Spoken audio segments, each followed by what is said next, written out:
And we need to talk about, Sam, statistically, the best team in the Championship is Sheffield United. And Chris Wilder has joked about the real table that he's going to be looking at. Obviously, a minus 2 points deduction means the Blades are not top of the league. But they would have, if you're going to do points per game, they are the best team in the division, Sam. They're 9 unbeaten, 6 clean sheets in a row. And from what I understand of the 2-0 win over Luton, just completely routine. They were the better side throughout and super, super comfortable. What can we expect from Sheffield United? How long can the undefeated streak go, Sam? Because the two things I've heard, one, light squad-wise in terms of a goal scorer, and Big Keeper Moore has been sensational at Championship level, but often needs Robin to his Batman to help get through the season. And in respect to that undefeated streak, Sam, and the clean sheets, next 2 games for Sheffield United when we get back are Leeds away and away. So factor that into your answer. Full of Sheffield United, but I asked you, how long can this undefeated streak go? Do the praise first. Well, I'm not sure they're going to get to the end of October, would be my honest answer. But that's not to say that it's been a brilliant start. I think I checked the odds on the eve of the season. I think they were 16-1 for, I'm not sure if it was promotion or the title, but that's looking pretty ridiculous now. Yeah, I mean, look at the signings coming through the door, and I'm probably, in a fortunate, decent place to comment on some of the lads coming in from the lower levels, eye-catching signings, in my opinion. See Harrison Burrows, someone like that. Not to do him a disservice, but, Michael Cooper, Callum O'Hare coming in from teams in the Championship, good teams. Coventry have been knocking on the door, of course, but, it's a different proposition, I think, going to Sheffield United in terms of the ambition and the realistic proposition of getting in the Premier League this season. So some really eye-catching signings. I think Michael Cooper's conceded the 1 goal since he stepped in, and he's been someone that I think anyone who's watched League One Championship football so good, yeah, has expected him to probably go right to the top. I really like him. And rak-sakyi, despite those being his first goals on his birthday, I understand. I think, I can't remember who I said this about last year, but I think probably the chaps that ended the season up front for Hull after the window, Carvalho and Philogene and Zaroury, he is one of the best loan signings I think you can get in the Championship. When you consider what he's done so far in his young career, ripped it up at Charlton, on the fringe of getting opportunities at Palace. He will be a match winner throughout this season. And it feels like, despite him not scoring to this point, the Sheffield United fans have been really encouraged with his performances. So it was just about putting the icing on the cake, or whatever the phrase is. So, yeah, it was his day at the weekend, but they looked hugely in command. And, yeah, defensively, 6 consecutive clean sheets now, a wonderful blossoming partnership between Suter, Ahmedhodzic. Different setup tactically as well. I think Brewster played as a 10. He's played wide.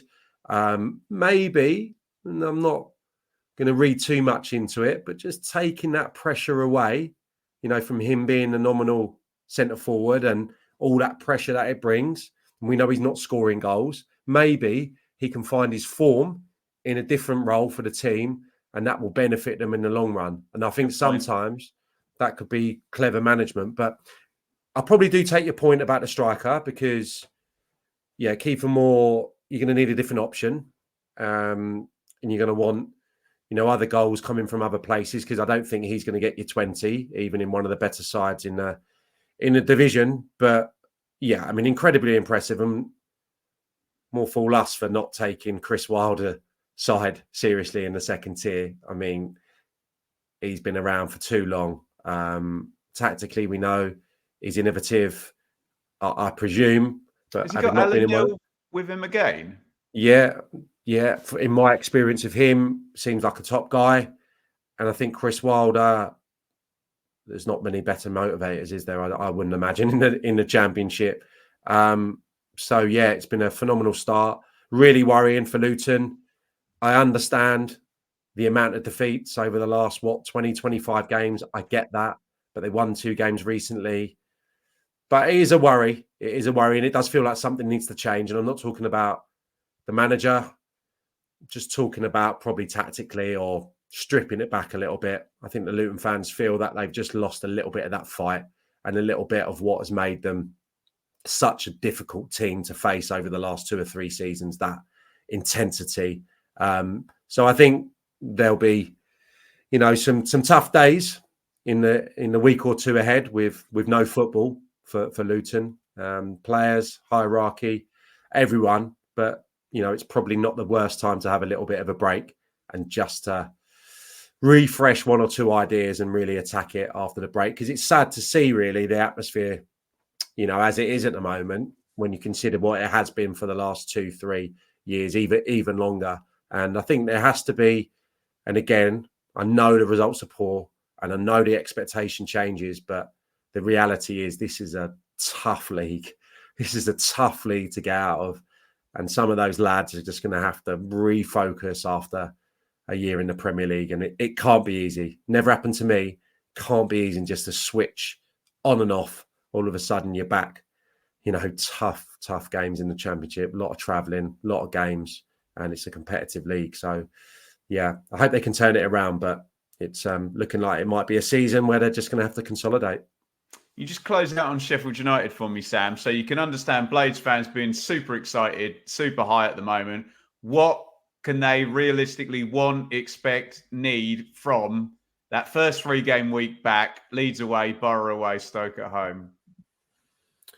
Well, Leeds is going to be a huge game, isn't it, at this level? So that would, to a degree, take care of itself. It'll be hard fought. It'll be an electric atmosphere. Friday night as well. They're not conceding. So if anyone can go and limit the chances that Leeds neither side are create, so it'll be a tight game. But it would be very much a statement win if they could take maximum points. I mean, if they can remain unbeaten there, I think you take it. I think you'd have to take it, and then bank on winning the majority of your home games. But it's early days. But I just think for everyone, just to remain unbeaten would be a lovely thing from those 2 games. I mean, you get 4 points from those 2 games. That would be an incredible return. Yeah, incredible return. I mean, even if you took 3. But I think, 2 minimum, and they're motoring. That's an unbeaten, 3 months to start the season. It's not bad going, is it? That would do you, won't it? Give us your thoughts in the comments. We'll clip that one out. How long can Sheffield United go undefeated? Brilliant start. Fair play to the Blades. Let's move on